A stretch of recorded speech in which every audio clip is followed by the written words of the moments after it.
Right, तो previously हमने जो है वो स्ट्रक्चर के ऊपर बात की थी, टिब्यूल के स्ट्रक्चर के ऊपर, नेफ्रॉन के स्ट्रक्चर के ऊपर और ग्लोमेरुलाई तक हमने बात की थी। Now let's talk about the blood supply to the nephron.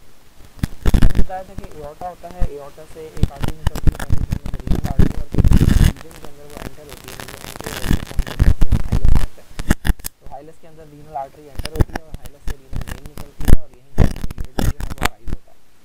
तो रीनल आर्टरी फर्दर डिवाइड करती है न्यूमेरल आर्टरीज के अंदर, और ये मल्टीपल डिवीजन होती है। मल्टीपल डिवीजन के बाद एक बहुत ही छोटा सा आर्टेरियल बनता है जिसे हम एफरेंट आर्टेरियल कहते हैं, जिसके ब्लड जाता है टुवर्ड्स द ग्लोमेरुलस, और ग्लोमेरुलस से आगे ग्लोमेरुलर कैपिलरीज के बाद जो एक आर्टेरियल बनता है वो एफरेंट आर्टेरियल होता है।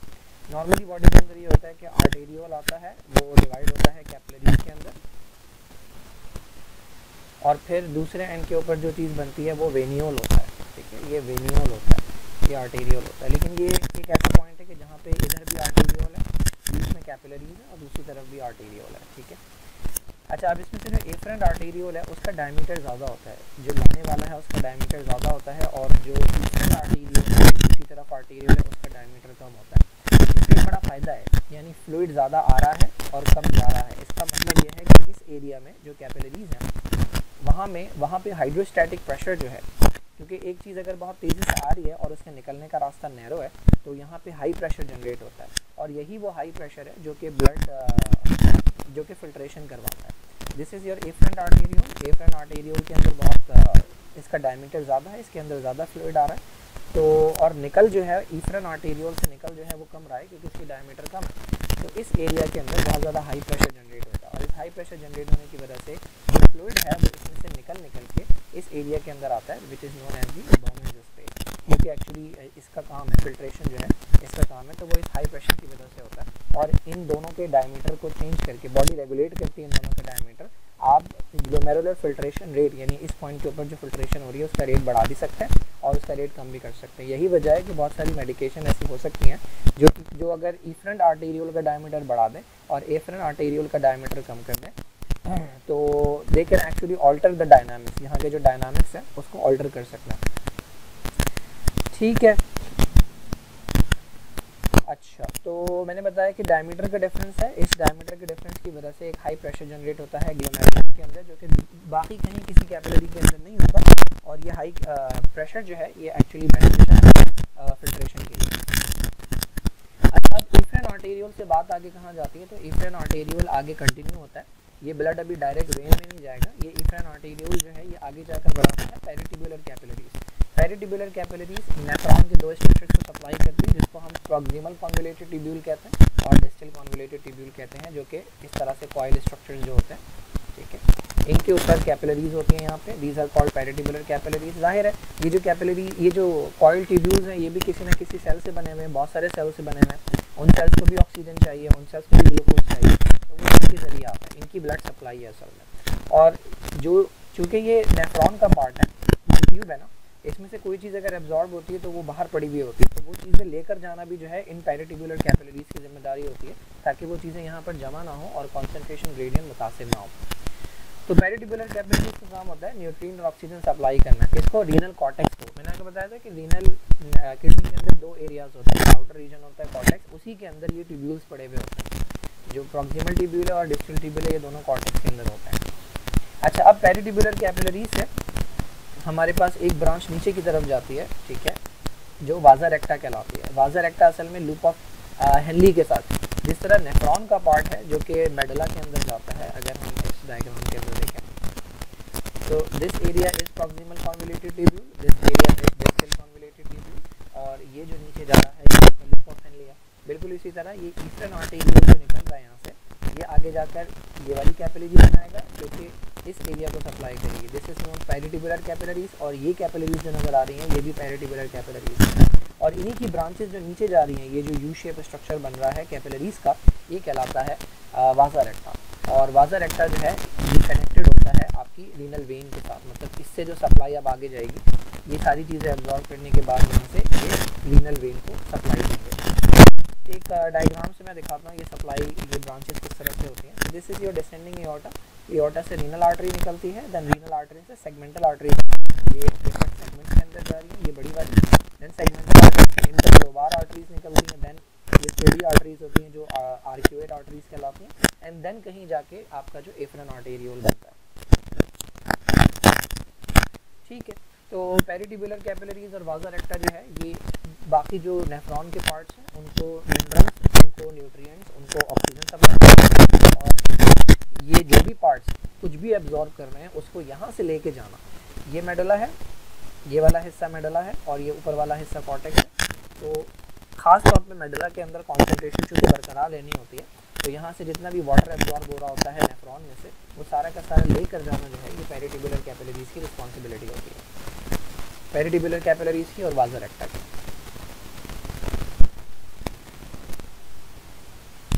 ठीक है, तो डाउनवर्ड जाता है लूप ऑफ हेनले के साथ और ब्रांचेस देती है। ये जो पेरिट्यूबुलर कैपिलरीज है जब ये डाउनवर्ड जाएगी तो इसकी ब्रांचेस जो है वो रीनल वेन के साथ ज्वाइन कर लेंगी, और ये जो डाउनवर्ड जाने वाला लूप है ये वाजा रेक्टा कहलाता है। वाजा रेक्टा और पेरिट्यूबुलर कैपिलरीज जो हैं ये एब्जॉर्प्शन का काम करती हैं, जो भी सब्सटेंसेस यहाँ पे एब्जॉर्ब होते हैं, और न्यूट्रिएंट्स प्रोवाइड करने का। Now let's talk about the functions of kidney. तो एक दो फंक्शंस आपको पता होते हैं, वो हैं आपकी होमियोस्टेसिस। होमियोस्टेसिस के अंदर दो चीज़ें मेन हैं, एक ऑस्मोरेगुलेशन है, यानी फ्लूइड और सॉल्यूट्स जो हैं उनका एक अमाउंट बरकरार रखना बॉडी के अंदर, और एक्सेसिव फ्लूइड और एक्सेसिव सॉल्यूट जो है उनको बॉडी से बाहर निकालना। और दूसरा काम जो सबको पता होता है वो है एक्सक्रीशन, यानी जो भी वेस्ट मटेरियल है उनको बॉडी से बाहर निकालना, राइट। तो फिल्टर करना ब्लड, और ब्लड फिल्टर करके वो क्या करता है, वेस्ट सब्सटेंसेस जो हैं और एक्स्ट्रा फ्लूइड जो है उनको बॉडी से यूरिन के फॉर्म में बाहर निकालता है। But other than that kidney के और भी फंक्शन हैं, उनमें एक फंक्शन एंडोक्राइन है। किडनीज जो हैं वो हार्मोन रिलीज करती हैं लाइक रेनिन। रेनिन जो है आपका उसका बड़ा इंपॉर्टेंट रोल है। एक हमारे पास सिस्टम होता है that is known as RAS system, which is known as renin, angiotensin, aldosterone system. तो किडनी सीक्रेट करती हैं रेनिन। रेनिन असल में एक एंजाइम है, हमारे ब्लड के अंदर एक प्रोटीन होती है जिसको हम कहते हैं एंजियोटेंसिनोजिन। ये थर्ड चैप्टर के अंदर आई थिंक डिटेल है। एंजियोटेंसिनोजिन, एंजियोटेंसिनोजिन को कन्वर्ट किया जाता है एंजियोटेंसिन 1 के अंदर, ये काम करता है रेनिन। देन एंजियोटेंसिन 1 को कन्वर्ट किया जाता है एंजियोटेंसिन 2 के अंदर, ये काम होता है लंग्स के अंदर। एंजियोटेंसिन 2 जो है इसके दो काम है, एक तो ये आपके पास वेसल्स जो हैं, जो ब्लड वेसल्स हैं उनको कंस्ट्रिक्ट करवाता है, उनको छोटा करता है, ठीक है। ये अगर ब्लड वेसल ऐसी थी तो ये इसको छोटा करेगा, ये इसको कंस्ट्रिक्ट करेगा। और दूसरा ये एल्डोस्टेरोन प्रोड्यूस करवाता है। इन दोनों की ज़रूरत कब होती है, जब भी बॉडी के अंदर वॉल्यूम कम होता है, ब्लड अगर लॉस हो रहा है या फिर बॉडी के अंदर से पानी बहुत लॉस हो रहा है, ब्लड प्रेशर लो हो रहे हैं, तो उस सिनेरियो के अंदर ये renin, angiotensin, aldosterone system activate होता है। और एल्डोस्टेरोन आपको पता है सोडियम की रीअब्जॉर्प्शन करवाता है, साथ साथ वाटर की रीअब्जॉर्प्शन पैसिवली होती है। और आपका ब्लड प्रेशर जब लो हो रहा है तो आपको ब्लड प्रेशर नॉर्मल रखने के लिए अपनी जो खून की नालियाँ उनको कंस्ट्रिक्ट करना पड़ेगा। तो ये जो रास सिस्टम है ये बड़ा इंपॉर्टेंट सिस्टम है बॉडी का मेंटेनेंस बरकरार रखने में, बॉडी का फंक्शन मेंटेन करने में। तो इसके अंदर जो रेनिन है, जो स्टार्टिंग एंजाइम है, वो रिलीज़ करता है आपका किडनी से। तो रेनिन जो है वो हार्मोन नहीं है, अलबत्ता एरिथ्रोपोइटिन जो है ये हार्मोन है। एरिथ्रोपोइटिन जो है ये ब्लड सेल की प्रोडक्शन के लिए, रेड ब्लड सेल की प्रोडक्शन के अंदर रोल प्ले करता है। और यही वजह है कि जो पेशेंट क्रॉनिक किडनी डिजीज़ के होते हैं उनके अंदर एरिथ्रोपोइटिन डेफिशिएंसी होती है, और इस वजह से उनके अंदर एनीमिया होता है, उनके अंदर रेड ब्लड सेल जो है वो कम होते हैं, बिकॉज एरिथ्रोपोइटिन किडनी से रिलीज़ हो रहा होता है। तो रेनिन जो है इसका काम है मेंटेन करना ब्लड प्रेशर। मैंने बताया किस तरह से पूरा सिस्टम है, रेनिन, एंजियोटेंसिन, एल्डोस्टेरोन सिस्टम। और एरिथ्रोपोइटिन जो है वो रेड ब्लड सेल की प्रोडक्शन करवाता है ना। किडनीज जो हैं they also play a role, they also produce an active form of vitamin D. Vitamin D जो है हमारे पास उसकी दो जगह पर एक्टिवेशन होती है। वो एक्टिवेशन किस तरह से होती है, कुछ इसके अंदर एडिशन होती है, हाइड्रोक्सिलेशन होती है, I think hydroxyl group add होता है। एक जो इसकी एक्टिवेशन होती है, फर्स्ट एक्टिवेशन जो होती है वो आपकी होती है लिवर के अंदर, और सेकंड एक्टिवेशन जो होती है वो होती है किडनी के अंदर। तो किडनीज अगर फंक्शनल नहीं होंगी तो हो सकता है विटामिन डी जो है वो आपके एक्टिवेटेड फॉर्म में मौजूद ना हो, और इसकी वजह से क्या होगा, कैल्शियम की डेफिशिएंसी होगी, क्योंकि विटामिन डी कैल्शियम की एब्जॉर्प्शन का काम करता है। और कैल्शियम और फॉस्फोरस बोन में कम होगा, जिसकी वजह से बोन जो है वो वीक होंगी, and this is one of the reason कि उनके अंदर फ्रैक्चर के चांसेस जो हैं वो बढ़ जाते हैं, because their bones are not strong. अच्छा, किडनीज का एक और फंक्शन भी है, they maintain the pH of our body. PH जो है हमारे पास known as the power of hydrogen है।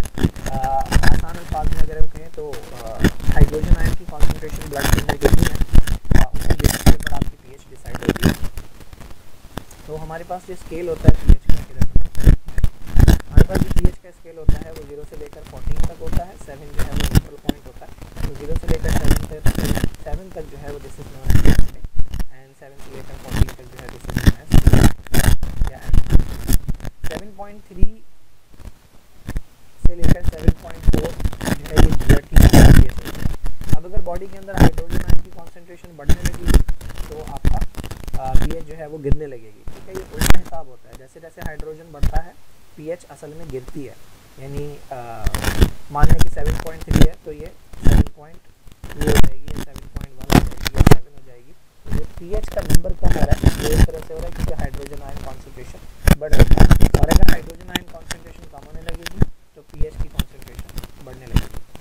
इसका एक और तरीका भी होता है, बॉडी के अंदर एक और मॉलिक्यूल होता है जिसको हम बाइकार्बोनेट कहते हैं,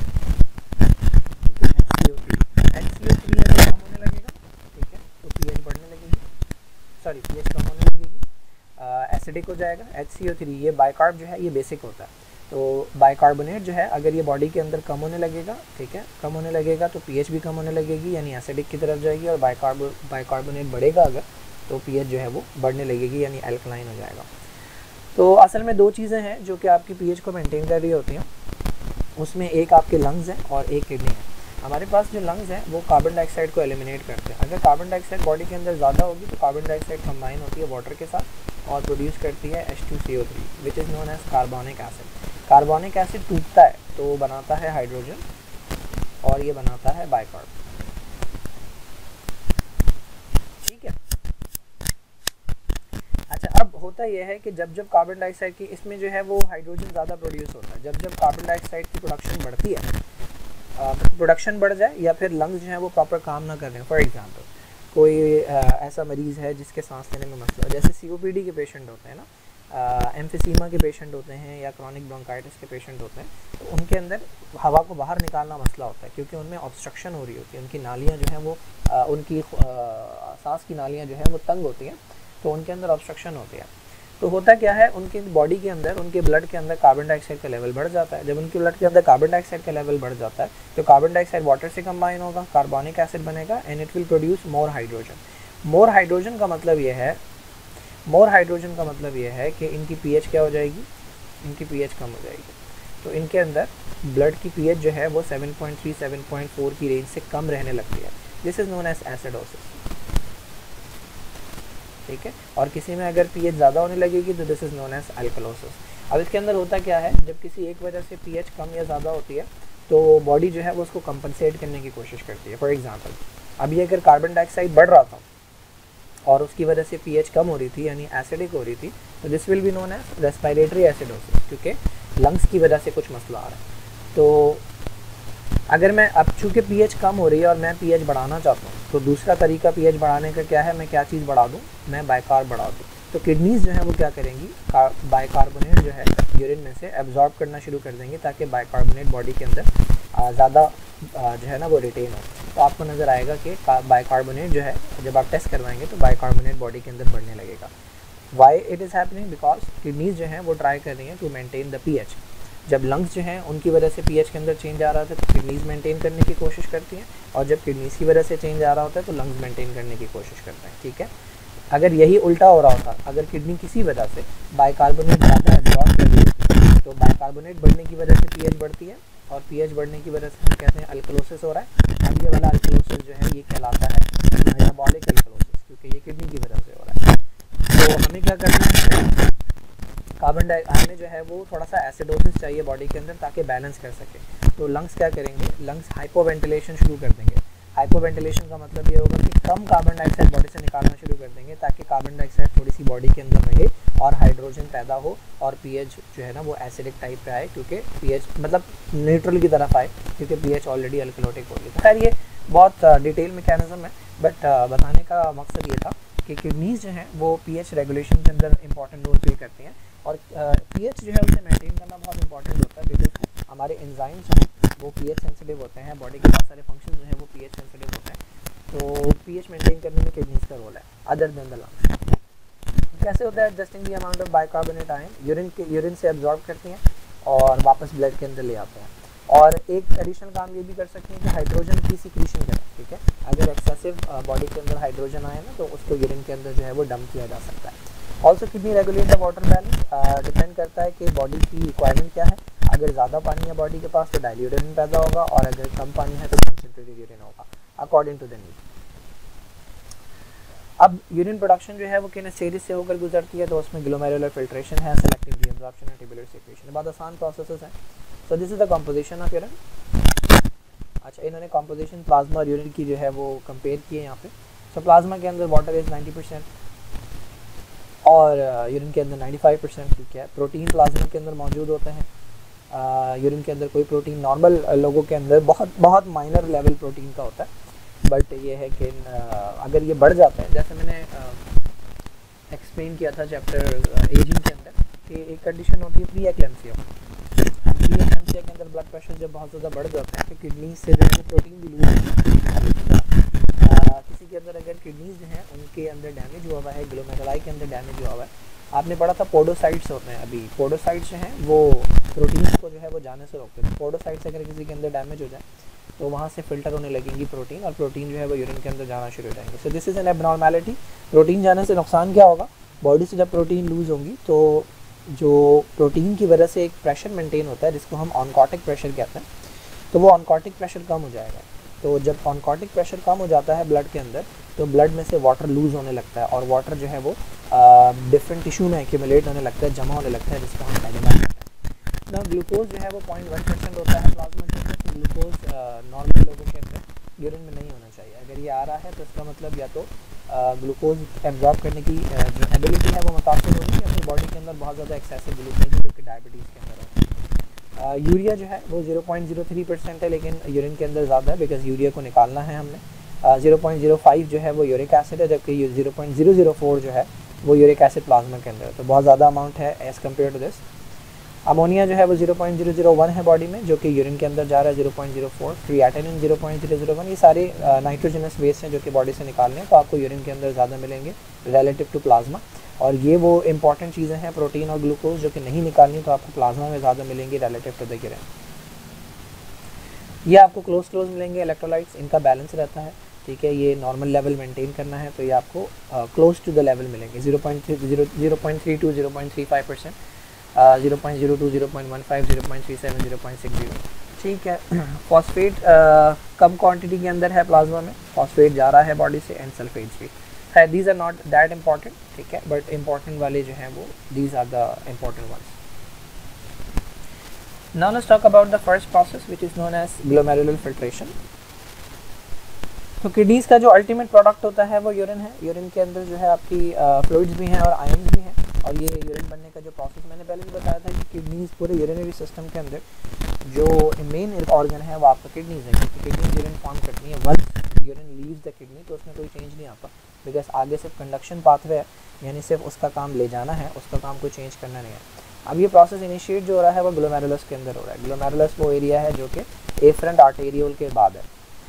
अब ग्लोमेरुलस के अंदर हाई प्रेशर है जिसको हम हाइड्रोस्टैटिक प्रेशर कहते हैं। ये हाइड्रोस्टैटिक प्रेशर किस वजह से है? क्योंकि एफरेंट आर्टेरियोल का डायमीटर ईफरेंट आर्टेरियोल के डायमीटर से बड़ा हुआ है। अब यहाँ पे जो ग्लोमेरुलाई है उसके अंदर जो इट्स लाइक जिसे हम कहते हैं ना छन्नी जो होती है, जिसके अंदर छोटे छोटे पोर्स होते हैं, सीव्स होती हैं, होल्स होते हैं। तो जो भी स्मॉल मॉलिक्यूल्स होते हैं वो जो है वो क्रॉस करके चले जाते हैं, और जो लार्जर मॉलिक्यूल्स हैं जिसके अंदर ब्लड सेल्स हैं, जिसके अंदर प्रोटीन्स हैं, उनको रोक दिया जाता है, क्योंकि उन सीव्स का, उन पोर्स का साइज़ इतना छोटा है कि उसके ज़रिए से भी स्मॉल मॉलिक्यूल्स जो हैं वो जा सकते हैं। तो जो चीज़ भी क्रॉस करके आ जाती है, if this is the afferent arteriole, ठीक है, and this is the glomerulus and this is the afferent arteriole, ठीक है, and this is your Bowman's capsule. तो जो भी चीज़ क्रॉस करके यहाँ पे आ जाएगी this will be known as glomerular filtrate, ठीक है। This process is called ultrafiltration, क्योंकि ये बहुत छोटे लेवल के ऊपर होती है, माइक्रोस्कोपिक लेवल के ऊपर होती है ना। फिल्ट्रेट जो है हमारे पास इस फिल्ट्रेट के अंदर जो भी चीज़ क्रॉस करके यहाँ ये उसमें क्या चीज़ होगी और क्या चीज़ नहीं होगी, this can be a question जो कि पूछा जा सकता है।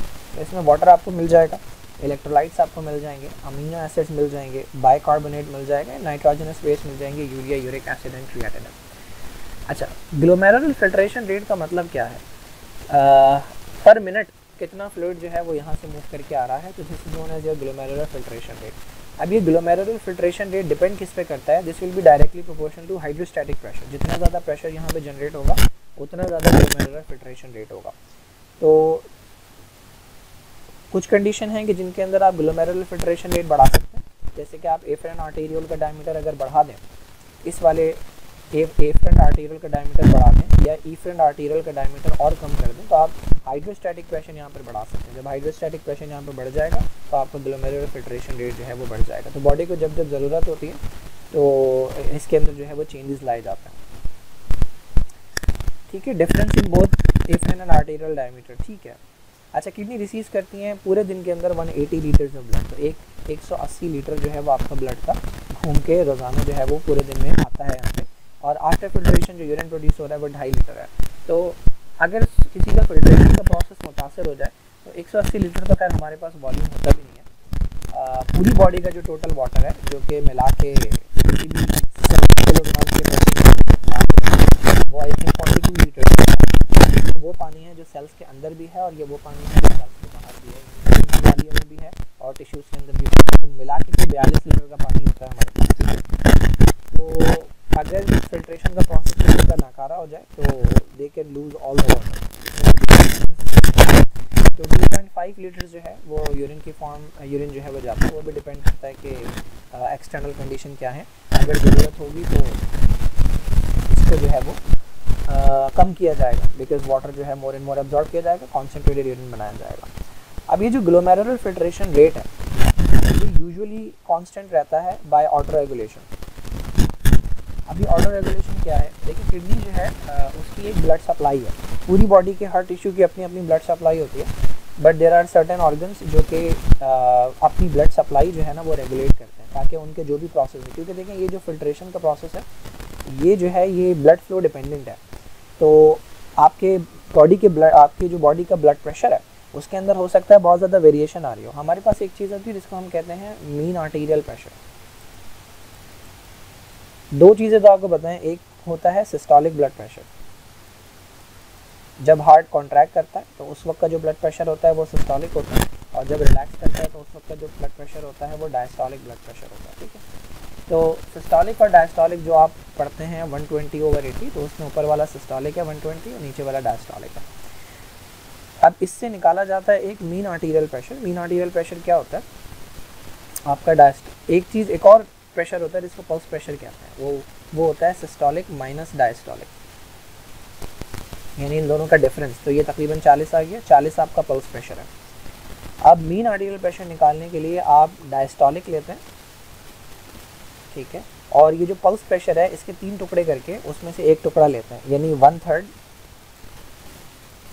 Pulse pressure. तो ये वाला प्रेशर आपका कहलाता है mean arterial pressure. Mean arterial pressure बहुत इंपॉर्टेंट एक चीज़ है, यानी ये वो प्रेशर है कि जिसके ऊपर आपके ऑर्गन्स जो हैं, डिफरेंट ऑर्गन्स जो हैं उनको ब्लड फ्लो मिल रहा है, ब्लड सप्लाई उनकी हो रही है। तो मीन आर्टीरियल प्रेशर की नॉर्मल रेंज जो होती है वो 65 के करीब हमारे पास मीन आर्टीरियल प्रेशर, वैसे तो 65 या 70 से लेकर 110 के दरमियान होता है। तो अगर 65 से कम हो रहा है मीन आर्टीरियल प्रेशर, इसका मतलब हो सकता है कि आपके कुछ ऑर्गन्स की जो परफ्यूजन है वो मुतासर हो रही है। अच्छा, अब जब बॉडी का ब्लड प्रेशर वेरी करता है ना, आपका मीन आर्टीरियल प्रेशर जो है वो अगर कम हो रहा है या ज़्यादा हो रहा है, तो आपका कोई ख़ास ऑर्गन उसका फ़्लो मुतासर ना हो, इसके लिए अल्लाह ने एक निज़ाम रखा है ऑटो रेगुलेशन का। जैसे आपका ब्रेन है, तो मीन आर्टीरियल प्रेशर में बहुत ज़्यादा चेंज भी आ रहा होगा ना, जैसे मैं आपको यहाँ पर अगर दिखाऊँ,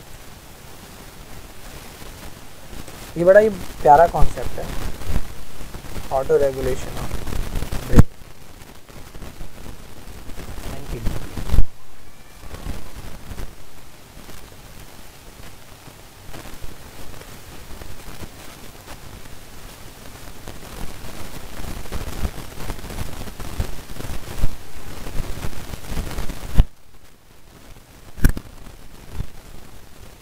तो ब्रेन के अंदर भी इस तरह का एक निज़ाम है, ठीक है, so this is the graph.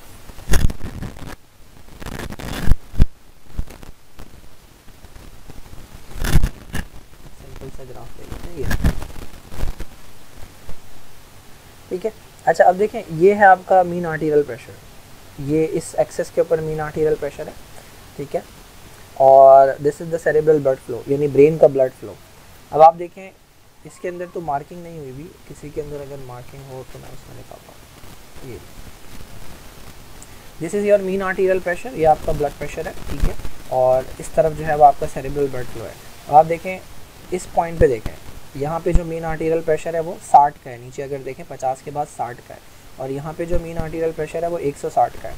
तो आपकी बॉडी का ब्लड प्रेशर जो है वो 60 से लेकर 160 के दरमियान अगर किसी भी लेवल के ऊपर चेंज आ रहा है, किसी का 60 है और 60 के बाद 70 हो गया, 80 हो गया, 90 हो गया, 100 हो गया, 110, 160 तक, तो आपका सेरिब्रल ब्लड फ्लो जो है यानी ब्रेन का जो ब्लड फ्लो है वो कांस्टेंट है, वो 50 ml है, ठीक है, वो कांस्टेंट रहेगा। This is called auto regulation. Auto regulation का मतलब ये है कि बॉडी का जो ब्लड प्रेशर है वो वेरी कर रहा है, लेकिन जो ब्लड प्रेशर, जो blood flow to the brain है उसको कंट्रोल किया जा रहा है सेम लेवल के ऊपर। दिस इज़ ऑटो रेगुलेशन, और ये इंश्योर करता है कि आपका ऑर्गन जो है वो प्रॉपर फंक्शन करता रहे, भले आपके सिस्टम में, ओवरऑल सिस्टम के अंदर आपके ब्लड प्रेशर में कोई भी चेंज आता रहे, लेकिन आपका जो इस स्ट्रक्चर की तरफ ब्लड फ्लो है वो कांस्टेंट रहे। लेकिन इसकी भी दो एक्सट्रीम्स होती हैं, जब इस लेवल से कम हो जाता है मीन आर्टीरियल प्रेशर तो फिर अचानक गिरने लगता है ब्लड फ्लो, और इस लेवल से ज़्यादा हो जाता है तो अचानक बढ़ने लगता है। बिल्कुल इसी तरह का ब्लड फ्लो जो है वो आपका ऑटो रेगुलेशन जो है वो किडनी के अंदर भी होती है, कि आपका जो मीन आर्टीरियल प्रेशर है, जो बॉडी का ब्लड प्रेशर है, वो भले वेरी करता रहे, वो आगे पीछे होता रहे, लेकिन किडनी का जो ब्लड फ्लो है वो मुतासिर नहीं होगा, क्योंकि कुछ मैकेनिज्म ऐसे रखे हैं जिसमें ये ऑटो रेगुलेशन इसको कंट्रोल करती रहती है। तो किडनी की परफ्यूजन होती रहेगी और आपका GFR जो है वो मेंटेन रहेगा, आपके GFR में कोई चेंज नहीं आएगा because of this auto regulation. Now the second step जो होता है हमारे पास वो सेलेक्टिव रीअब्जॉर्प्शन है। सेलेक्टिव इसीलिए कहते हैं क्योंकि इसके अंदर सारी चीज़ें रीअब्जॉर्ब नहीं की जाती। अभी तक जो फिल्ट्रेट आया था उसके अंदर बहुत सारी चीज़ें ऐसी हैं जो कि हमारी काम की हैं, जिनकी बॉडी को ज़रूरत है, तो वो चीज़ें निकाली जाएंगी, सेलेक्टिवली उन्हें निकाला जाएगा।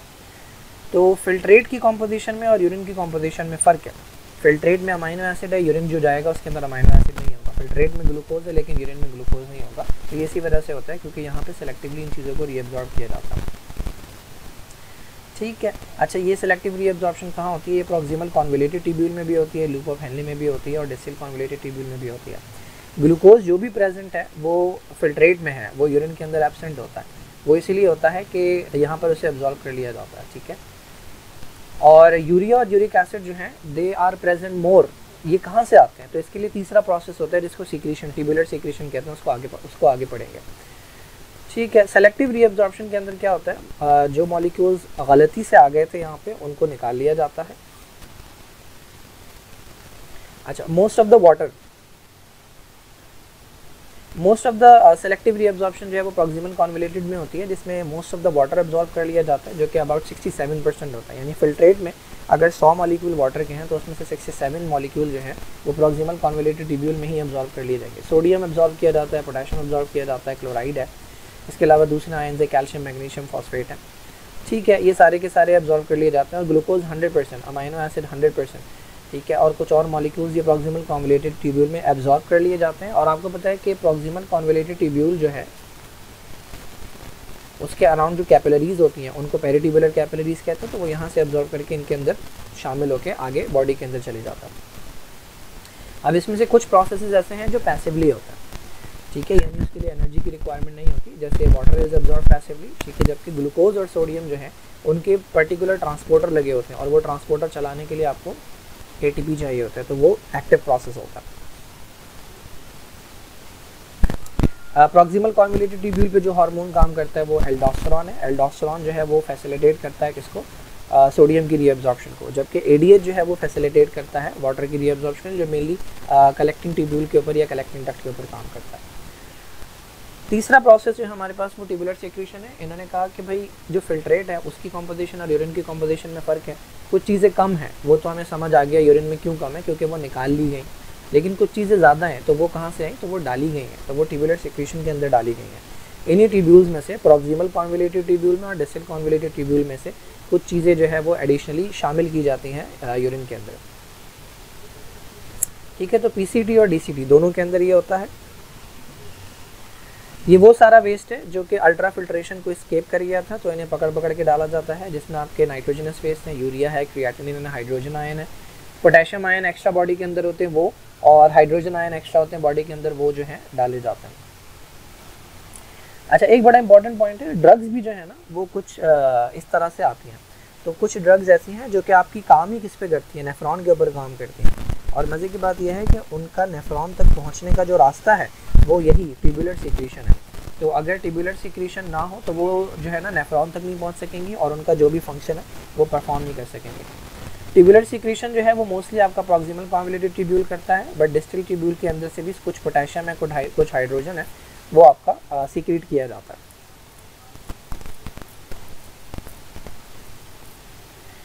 देन हमारे पास एक मैकेनिज्म होता है जिसको हम काउंटर करंट मैकेनिज्म कहते हैं। ओके, सो काउंटर करंट मैकेनिज्म जो होता है वो उसका मतलब ये होता है कि दो जो फ्लूइड है या दो जो सॉल्यूशन हैं वो ऑपोजिट डायरेक्शन में मूव करेंगे, और इस ऑपोजिट डायरेक्शन में मूव करने का फ़ायदा ये होता है कि मैक्सिमम एब्जॉर्प्शन होती है। ये एनिमल्स के अंदर, शायद फिशेस के अंदर भी पड़ा होगा, कि ब्लड जो है ना वो ऑपोजिट डायरेक्शन में जा रहा होता है, और जो पानी आता है गिल्स के अंदर ऑक्सीजन लेके वो ऑपोजिट डायरेक्शन जा रहा होता है। बिकॉज अगर दो फ्लूइड सेम डायरेक्शन के अंदर जा रहे हैं तो एक पॉइंट आएगा कि उनकी जो कॉन्सेंट्रेशन है वो इक्वल हो जाएंगी। फॉर एग्जांपल यहाँ पे अगर डिफरेंस था, इसके अंदर 0% था कुछ, इसके अंदर 100% था, तो चीज़ें मूव करना शुरू होंगी यहाँ से इस डायरेक्शन में, लेकिन शायद इस पॉइंट के बाद आके ये दोनों 50% के ऊपर आ जाएंगे, और चूँकि ये साथ साथ मूव कर रहे हैं तो now there will be no exchange, ठीक है। लेकिन काउंटर करंट के अंदर क्या होता है कि अगर ये इस डायरेक्शन के अंदर मूव कर रहा है और ये इस डायरेक्शन के अंदर मूव कर रहा है, तो हमेशा कॉन्सेंट्रेशन ग्रेडियंट, कॉन्सेंट्रेशन डिफरेंस रहता है। ये 0% के ऊपर है, ये 100% के ऊपर है। जब ये यहाँ से यहाँ मूव करेगा तो इसकी कॉन्सेंट्रेशन बढ़ जाएगी, 0 से फॉर एग्जांपल 20 हो जाएगी या 40 हो जाएगी, ठीक है। और इसकी कॉन्सेंट्रेशन भले गिरती भी जाए, इसकी 80 हो जाएगी, 60 हो जाएगी, बट इसके और इसके दरमियान हमेशा कॉन्सेंट्रेशन का डिफरेंस रहेगा। जैसे जैसे ये आगे मूव करता जाएगा, इसकी कॉन्सेंट्रेशन अगर 50 भी है तो इसकी तरफ, इसके सामने आने वाला जो फ्लूइड है इसकी कॉन्सेंट्रेशन स्टिल 0 है, तो 50 और 0 के दरमियान हमेशा कॉन्सेंट्रेशन ग्रेडियंट मेंटेन रहेगा और कुछ ना कुछ डिफ्यूजन जो है वो मुसलसल होता रहेगा। तो काउंटर करंट का मतलब ये होता है कि दो ऑपोजिट डायरेक्शन के अंदर फ्लो चल रहे हैं, जिसकी वजह से मैक्सिमम एब्जॉर्प्शन या मैक्सिमम एक्सचेंज जो है वो हो सकता है। तो it is a biological process जो कि अलाउ करता है मैक्सिमम एक्सचेंज ऑफ मॉलिक्यूल दो फ्लूइड्स के दरमियान में जिनकी डिफरेंट कॉन्सेंट्रेशन है और वो ऑपोजिट डायरेक्शन के अंदर मूव कर रहे हैं। तो हमारे पास जो जिस पार्ट के अंदर ये होता है उसमें लूप ऑफ हेनले इंपॉर्टेंट है, और दूसरी चीज़ आपका वाजा रेक्टा है, और ये दोनों जो हैं ये आपके मेडुला के अंदर होता है। हमें पता है कि हमारे पास जो लूप ऑफ हेनले उसके दो पार्ट्स होते हैं, एक उसका डिसेंडिंग लिम होता है जो नीचे की तरफ जा रहा होता है मेडुला में, और एक उसका असेंडिंग लिम होता है जो ऊपर की तरफ जा रहा होता है। डिसेंडिंग लिम जो है वो परमिएबल होता है टू वाटर, पानी इसमें से निकल सकता है क्योंकि इसमें एक तरह के चैनल्स होते हैं जो एक्वापोरिन कहलाता है, तो उनके थ्रू पानी निकल सकता है। जबकि जो असेंडिंग लिम है उसके अंदर ये एक्वापोरिन चैनल नहीं होते, इसके एक पार्ट के अंदर, थिक असेंडिंग लिम के अंदर इसके भी दो पार्ट्स होते हैं ना, एक थिन होता है एक थिक, तो असेंडिंग लिम के अंदर ये एक्वापोरिन चैनल नहीं होते, लेकिन इसके अंदर एक ख़ास तरह का ट्रांसपोर्टर होता है जिसको कहते हैं सोडियम पोटेशियम 2 क्लोराइड ट्रांसपोर्टर। तो ये सॉल्यूट्स जो है वो इसमें से निकल सकता है। अच्छा, अब होता यह है कि यहाँ से जो सॉल्यूट्स निकलते हैं वो आते हैं मेडुला के अंदर, ठीक है। ये पूरा रीजन जो है ये मेडुला है, ऊपर कॉर्टेक्स था, नीचे मेडुला है। तो असेंडिंग लिम से जो सोडियम निकलता है, जो पोटेशियम निकलता है, जो क्लोराइड निकलता है, वो आपका मेडुला के अंदर आते हैं और ये मेडुला को बनाते हैं कॉन्सेंट्रेटेड। इस कॉन्सेंट्रेशन की वजह से जो डिसेंडिंग लिम है उससे मुसलसल पानी एब्जॉर्ब हो रहा होता है। इस पानी को लेकर कौन जाता है यहाँ से, तो इसके साथ साथ एक अदद ब्लड वेसल मूव कर रही थी, वो ब्लड वेसल इसकी ऑपोजिट डायरेक्शन में मूव करती है। अगर मैं इसे यहाँ पर बनाऊँ तो ये हमारे पास अगर लूप ऑफ हेनले है, ठीक है, ये इसका डिसेंडिंग लिम है, ये इसका असेंडिंग लिम है, ठीक है। अगर इसकी डायरेक्शन ये है, अगर इसमें ये फिल्ट्रेट यहाँ से आ रहा है ना, ये प्रॉक्सिमल कॉन्वोल्यूटेड ट्यूब्यूल बना देते हैं और ये आपका बोमिंग कैप्सूल है, ठीक है। तो अगर इसकी डायरेक्शन ये है तो जो वासा रेक्टा होता है, इसको किसी और कलर से बनाते हैं,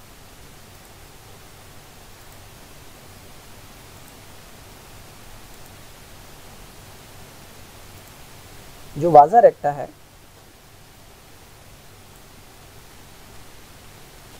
उसके अंदर ब्लड फ्लो की जो डायरेक्शन होगी वो ऑपोजिट होगी। तो इसके अंदर जो फिल्ट्रेट है वो इस तरफ मूव कर रहा है और जो वाज़ा रेक्टा है वो इस तरफ मूव कर रहा है।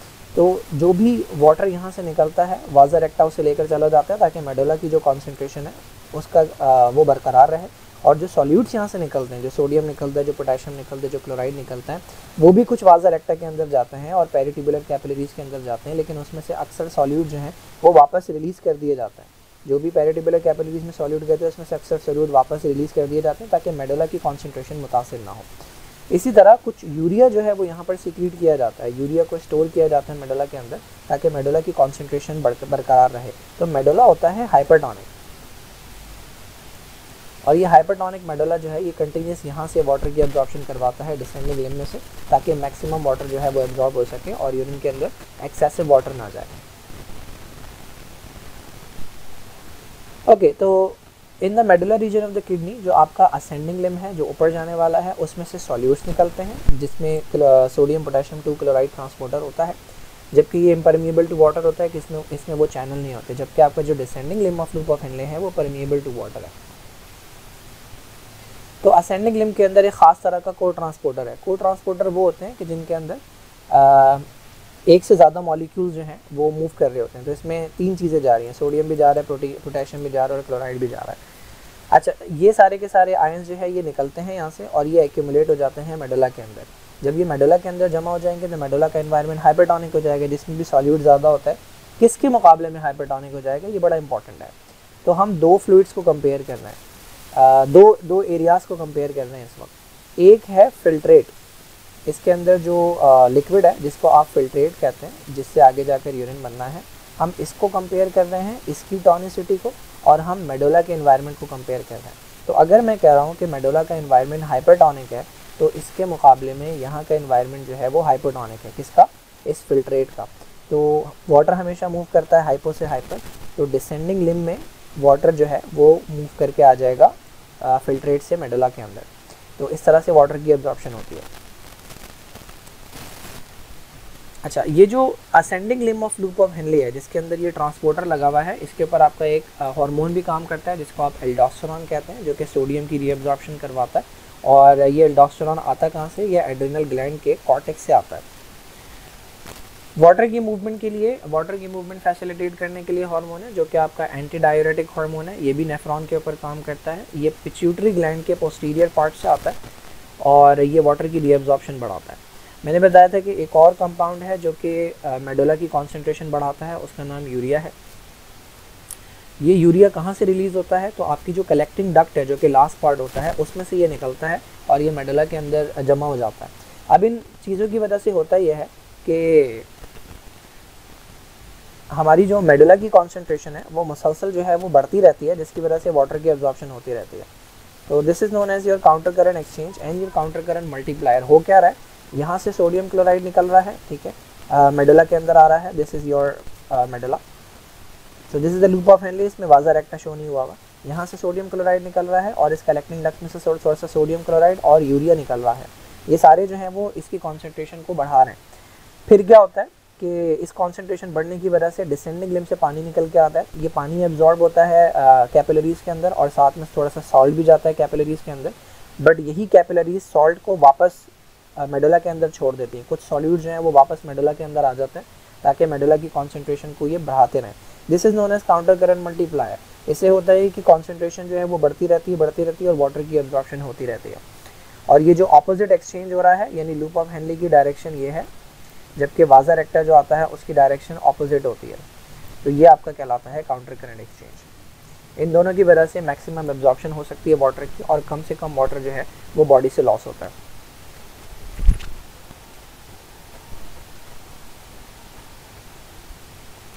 हाँ, तो लूप ऑफ हेनले जो है वो सराउंडेड है पेरिट्यूबुलर कैपिलरीज से। उन पेरिट्यूबुलर कैपिलरीज को आप वाज़ा रेक्टा कहते हैं। ये कैपिलरीज जो हैं ये परमिएबल है, किसके लिए? वाटर के लिए भी और आयंस के लिए भी।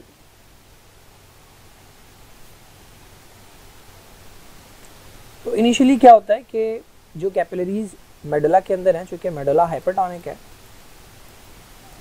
हाइपरटोनिक है तो इसमें से वाटर निकल के आ जाता है मेडुला के अंदर। अब ये वाटर जो निकल के आया है ये मेडुला की कॉन्सेंट्रेशन ख़राब कर सकता है, मेडुला की कॉन्सेंट्रेशन डिक्रीज़ कर सकता है।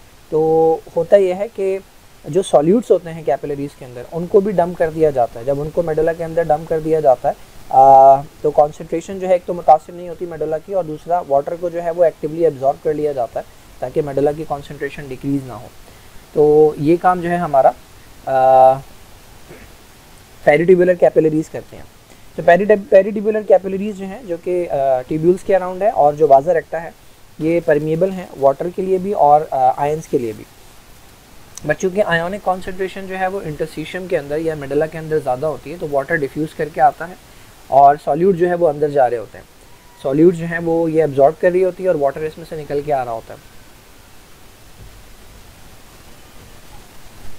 अब अगर इसी सिचुएशन के अंदर ये ब्लड आगे चला जाए, ये ब्लड यहाँ से निकल के चला जाए, तो इसने क्या किया, वाटर रिलीज़ कर दिया मेडुला के अंदर और सॉल्यूट्स जो हैं वो लेकर जा रहा है। तो इससे तो मेडुला की कॉन्सेंट्रेशन जो है वो डिक्रीज़ हो जाएगी, मेडुला की कॉन्सेंट्रेशन ख़राब हो जाएगी। तो इसको काउंटर करने के लिए होता ये है कि वो पेरिट्यूबुलर कैपिलरीज, अच्छा पेरिट्यूबुलर कैपिलरीज एक हैं डिसेंडिंग लिम्ब के साथ, this is the descending limb and this is the ascending limb. जो डिसेंडिंग लिम्ब के साथ थी उन्होंने क्या किया, उन्होंने वाटर रिलीज किया, एक मिनट,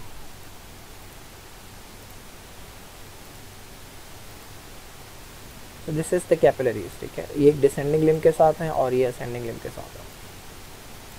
जो डिसेंडिंग लिम्ब के साथ हैं उन्होंने यहाँ से क्या किया, वाटर रिलीज किया, ठीक है, जिसकी वजह से मेडुला की कॉन्सेंट्रेशन जो है वो मुतासिर हो रही थी और सॉल्यूट्स जो हैं वो इनके अंदर चले गए, ठीक है। अच्छा, देन इसको काउंटर करने के लिए जो असेंडिंग लिम्ब के पास पेरिट्यूबुलर कैपिलरीज होती हैं, यानी ये जो पेरिट्यूबुलर कैपिलरीज होती हैं ये अपने अंदर से सॉल्यूट्स निकाल देती हैं, ये अपने अंदर से सॉल्यूट्स निकाल देती हैं ताकि इससे होता ये है कि मेडुला की कॉन्सेंट्रेशन जो है वो मुतासिर नहीं होती और ब्लड जो है आपका वो डाइल्यूट होता रहता है, लेकिन जो मेडुला जो है वो हाइपरटोनिक रहता है ताकि मुसलसल वाटर को जो है वो एब्जॉर्ब किया जा सके। This is your counter current exchange, जो कि ऑपोजिट डायरेक्शन के अंदर मूवमेंट हो रही है, जिसकी वजह से मुसलसल एक्सचेंज हो रहा है और इस एक्सचेंज की वजह से इतनी कॉन्सेंट्रेशन रहती है कि वाटर की एब्जॉर्प्शन मैक्सिमम की जा सके।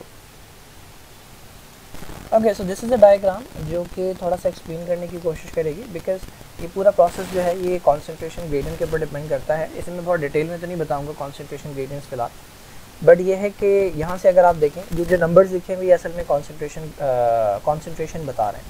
एक इनसाइड की है यानी फिल्ट्रेट की कॉन्सेंट्रेशन है, और ये जो बाहर लिखे हुए हैं ये मेडुला की कॉन्सेंट्रेशन है।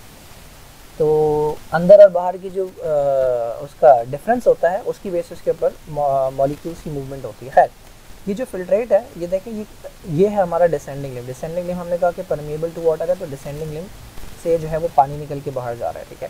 जब इतना ज़्यादा पानी निकल जाएगा तो कॉन्सेंट्रेशन क्या हो जाएगी, अंदर वाले फिल्ट्रेट की कॉन्सेंट्रेशन बढ़ जाएगी। तो यहाँ पे जो फिल्ट्रेट था हमारा वो 300 की कॉन्सेंट्रेशन के ऊपर था, जबकि मुसलसल पानी निकलने की वजह से कॉन्सेंट्रेशन 400 हुई, फिर 600 हुई, फिर 900 हुई और यहाँ पर 1200 हो गई। तो यानी वो फिल्ट्रेट जो एंटर करता है असेंडिंग लिम्ब में वो हाइपरटोनिक होता है। अच्छा, अब असेंडिंग लिम्ब जो है वो इम्परमिएबल टू वाटर है, तो यहाँ से पानी तो नहीं निकलेगा, अब यहाँ से सॉल्यूट निकलेगा। जब सॉल्यूट निकलेगा तो कॉन्सेंट्रेशन वापस गिरना शुरू हो जाएगी। तो 1200 से 700, 700 से 400, 400 से 200 और 100, यानी जब वो डिस्टिल कॉन्वोल्यूटेड ट्यूब्यूल में एंटर होता है तो वो हाइपोटोनिक हो जाता है। तो पहले आपका 300 की कॉन्सेंट्रेशन, फिर यहाँ पे हाइपोटोनिक हो गया एंड देन यहाँ पे हाइपोटोनिक हो गया, ठीक है। उसके बाद खैर आगे कॉन्सेंट्रेशन जो है वो इसकी सिमिलर ही रहती है, क्योंकि इसमें से सॉल्यूट्स भी निकलते हैं, यहाँ से कुछ सॉल्यूट्स निकलते हैं, यहाँ से कुछ वाटर निकलता है। अच्छा, देन ये है हमारे पास वासा रेक्टा, ये है असल में जो मैं समझाना चाह रहा था। अच्छा, अब वासा रेक्टा के अंदर इसमें डायरेक्शन तो सेम दी हुई है, लेकिन इसको आपने यहाँ से देखना है। ये है जो एफरेंट आर्टेरियोल से आ रहा है ब्लड, और ये जो है आपका वेन की तरफ जा रहा है, ठीक है। तो यहाँ से पेरिट्यूबुलर कैपिलरीज या वासा रेक्टा स्टार्ट हो रहा है, ठीक है। इसको मैं अगर बनाऊंगा तो मैं यूँ बनाऊंगा, यहाँ से यूँ बनाऊंगा, ठीक है। ये ऑपोजिट डायरेक्शन में ब्लड फ्लो होगा। इसका मतलब क्या है, इसका मतलब ये है कि वासा रेक्टा का जो ये वाला हिस्सा है ये है इस वाले पार्ट के साथ असेंडिंग लिम्ब के साथ, और वासा रेक्टा का ये वाला हिस्सा जो है ये पार्ट डिसेंडिंग लिम्ब के साथ है, ठीक है। तो हम इससे कोरिलेट करते हैं। तो मैंने आपको बताया था कि वासा रेक्टा का वो पार्ट जो कि असेंडिंग लिम्ब के साथ होगा, उसके अंदर क्या होगा, असेंडिंग लिम्ब से क्या निकल रहा है, असेंडिंग लिम्ब से निकल रहे हैं सॉल्ट्स। तो असेंडिंग लिम्ब से जो सॉल्ट निकलते हैं वो शामिल हो जाते हैं इस वासा रेक्टा के अंदर। ये सोडियम क्लोराइड यहाँ चला जाएगा ये सोडियम क्लोराइड अंदर जा रहा है, जो भी यहाँ से निकल रहा है वो अंदर जा रहा है और इसमें से पानी निकल के मेडुला के अंदर आ रहा है। ठीक है, अच्छा उसके बाद क्या होगा, जब ये ब्लड फ्लो होता होता यहाँ जाएगा, यानी ये वाला हिस्सा जो कि डिसेंडिंग लिम्ब के साथ है, तो यहाँ पे ऑपोजिट काम होगा। यहाँ से सॉल्ट्स, ये जो सॉल्ट्स इसमें गए थे ये घूम के इधर आ गए ना, अब ये सॉल्ट्स बाहर निकलेंगे और ये मेडुला की कॉन्सेंट्रेशन ग्रेडियंट बरकरार रखने में हेल्प करेंगे और जो पानी डिसेंडिंग लिम्ब से निकल रहा है वो पानी इसके अंदर शामिल हो जाएगा। ठीक है, तो ये डायग्राम एक्सप्लेन करती है बहुत अच्छे से काउंटर करंट एक्सचेंज को, काउंटर करंट मल्टीप्लायर को। आई होप ये समझ आ गया होगा। यहाँ पे ये यूरिन फॉर्मेशन का प्रोसेस जो है वो ख़त्म होता है।